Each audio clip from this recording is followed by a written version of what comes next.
প্ৰসংগ তিনিচুকীয়াৰ লোহিয়া কলেজৰ ছাত্ৰ আনিন বৰুৱাৰ মৃত্যু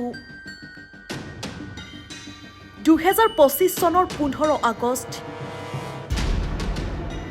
দিগবৈ নাজিৰাটিং তামুলী পৰ্যটনস্থলীত ঘটিছিল কি আজিও উৎঘাটন নহল আনিন বৰুৱাৰ মৃত্যুৰ ৰহস্য তিনিচুকীয়া জিলাৰ দিগবৈ আৰক্ষী থানাৰ অন্তৰ্গত নাজিৰাটিং তামুলী পৰ্যটনস্থলীত জলপ্ৰপাতত হলিল সমাধি ঘটা তিনিচুকীয়াৰ লোহিয়া কলেজৰ ছাত্ৰ আনিন বৰুৱাৰ মৃত্যুৰ ৰহস্য আজিও উৎঘাটন নহল জিলাখনৰ ডুমডুমা আৰক্ষী থানাৰ অন্তৰ্গত 1 নং চুটা সাবজানৰ নীলু বৰুৱাৰ 20 বছৰীয়া পুত্ৰ আনিন বৰুৱাৰ মৃত্যুৰ ঘটনাত ভাৰতীয় তেল নিগম জগৰীয়া বুলি দাবী কৰিছে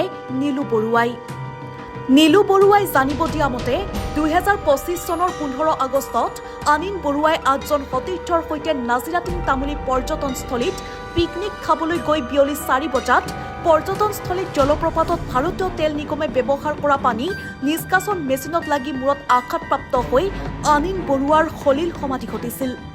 ঘটনাৰ দ্বিতীয় দিনা নীলু বৰুৱাই দিগবৈ আৰক্ষী থানাত এজাহাৰ দাখিল কৰাৰ 24 ঘণ্টাৰ পাছত SDRFৰ দলে ঘটনাস্থলীৰ পৰা 200 মিটাৰ নিলগত আনিনৰ মৃতদেহ উদ্ধাৰ কৰিছিল নীলু বৰুৱাৰ এজাহাৰৰ ভিত্তিত দিগবৈ থানাত 9/2025 নম্বৰত এক গোচৰ ৰুজু কৰি আৰক্ষীয়ে আনিন বৰুৱাৰ মৃতদেহ মৰণোত্তৰ পৰীক্ষাৰ বাবে তিনিচুকীয়া চিকিৎসা মহাবিদ্যালয় চিকিৎসালয়লৈ প্ৰেৰণ কৰিছিল চিকিৎসা মহাবিদ্যালয়খনৰ ফৰেনচিক মেডিচিন বিভাগৰ ডাক্তৰ উজ্জ্বল চুটিয়াই দাখিল কৰা আনিন বৰুৱাৰ মৰণোত্তৰ পৰীক্ষাৰ ৰিপৰ্টত কেতবোৰ বিস্ফোৰক তথ্য পোহৰলৈ অহাৰ পিছতো আৰক্ষীয়ে ভাৰতীয় তেল নিগমৰ বিৰুদ্ধে ব্যৱস্থা নলোৱাৰ অভিযোগ তুলিছে নীলু বৰুৱাই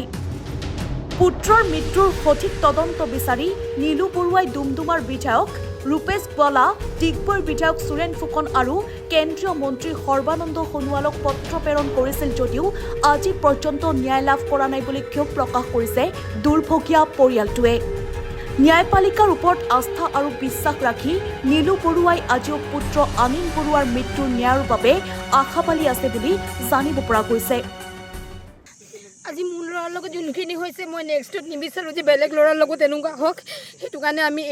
এইডোখৰ জেগাত আমি ভেৰিকেট বিচাৰি আছোঁ সেইটো কাৰণে আমি চৰকাৰৰ ওচৰত হওক ইয়াৰ MLAৰ ওচৰতেই হওক আমি সেইটো কাৰণে পদক্ষেপ ল'বলৈ তেখেতৰ ওচৰত আমি অনুৰোধ জনাই আছোঁ আমাক সেইটোৱে লাগে অন্যতম আমাৰ একো নালাগে আমি আজি 9 মাহ হৈ গৈছে 9 মাহৰ পৰা আমি দৌৰি আছোঁ আমাৰ ল'ৰাৰ এইটো কেছৰ কাৰণে বহুত দৌৰিলোঁ আমি DC ছাৰৰ ওচৰতে গ'লোঁ DC ছাৰেও আমাক ক'লে ধৈৰ্য ধৰক আমি ধৈৰ্য ধৰিলোঁ 9 মাহলৈকে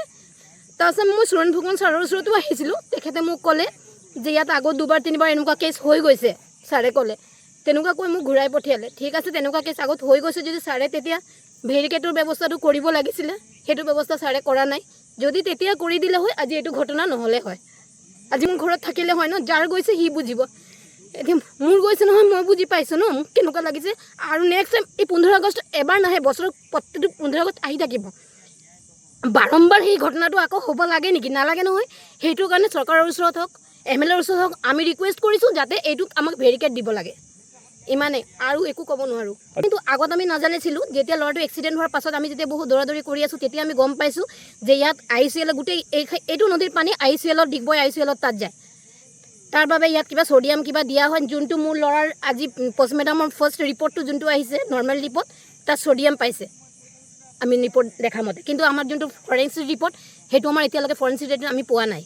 আজি 9 মাহ হৈ গ'ল ফৰেনচিক ৰিপৰ্ট আমাৰ এতিয়ালৈকে অহা নাই থানাত গৈছিলোঁ কেইবাৰবাৰ থানাত ক'লে যে নাই আমাৰ ৰিপৰ্টটো অহা নাই বুলি ক'লে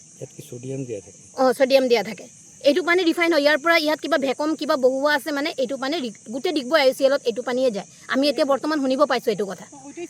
কিন্তু আগত আমি নাজানিছোঁ তো আমাৰ সেইটো কোনো আপত্তি নাই কিন্তু এইটো অকণমান ছেফটিটো দিব লাগে ন আঘাত পাইছিলে মূৰত কি ক'ত ফাটিছিলে বুলি গম পায় আপোনাৰ ল'ৰাটোৰ মূৰত ফাটিছিলে